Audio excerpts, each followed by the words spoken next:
Hey guys, അങ്ങനെ തിരിച്ച് ഹോസ്റ്റലിലേക്ക് പോകാനുള്ള ടൈമായി. ആൻഡ് തിരിച്ച് പോകുന്നതിന് മുമ്പ് അമ്പലത്തിൽ പോകാണ്ട് എങ്ങനെ നമ്മൾ പോകാനാ? എനിക്കിപ്പോൾ സന്തോഷം വന്നാലും സങ്കടം വന്നാലും ഞാൻ ഏറ്റവും കൂടുതൽ പോകുന്ന ഈറ്റുമാർ അമ്പലത്തിലായിരിക്കും. എന്തോ അവിടെ ചെല്ലുമ്പോൾ എൻ്റെ മൈൻഡ് അങ്ങ് ആകെ ഫ്രഷ് ആവുന്ന പോലെയാണ്.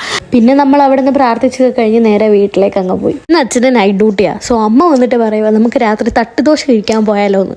പിന്നെ ഒന്നും നോക്കിയില്ല, നമ്മൾ വെളിയിലോട്ട് ഇറങ്ങി. പക്ഷേ ബ്ലോക്ക് ഈ അടുത്ത ദിവസങ്ങളായിട്ട് ഏറ്റുമാനൂർ നമുക്ക് ഇറങ്ങാനേ പറ്റത്തില്ല. ടൗണിൽ ചെന്ന് കഴിഞ്ഞാൽ ബ്ലോക്ക്, അന്യായ ബ്ലോക്ക്.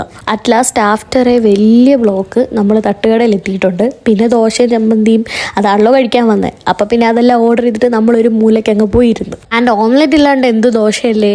ഏറ്റുമാനൂർ വഴി ട്രാവൽ ചെയ്യുന്നവർക്കായാലും ഏറ്റുമാനൂരുള്ളവർക്കായാലും അറിയാം ഇവിടുത്തെ ദോശയുടെ ടേസ്റ്റ്. പിന്നെ ഇവരുടെ ആ ചമ്മന്തിയും അതും കൂടെ കൂട്ടി കഴിക്കുമ്പോൾ ഭയങ്കര ടേസ്റ്റ്. എനിക്ക് എങ്ങനെ പറഞ്ഞു തരണമെന്ന് അറിയത്തില്ല. ജെനുവിനായിട്ടൊരു കാര്യം പറയുകയാണെങ്കിൽ ഈ താര ഹോട്ടലിലെ ചിക്കൻ ഫ്രൈയും ഈ തട്ടുകടയിലെ തട്ടുദോശയും ചമ്മന്തിയും കൂട്ട കഴിക്കണം. എൻ്റെ മോനെ കിഡിലെ ഒരു സാധനം, മസ്റ്റ് ട്രൈ ഐറ്റം. പിന്നെ നമ്മൾ അവിടുന്ന് ടാറ്റ ബൈ ബൈ പറഞ്ഞിറങ്ങി. അപ്പോൾ ഓക്കെ, ബൈ ഗായ്സ്.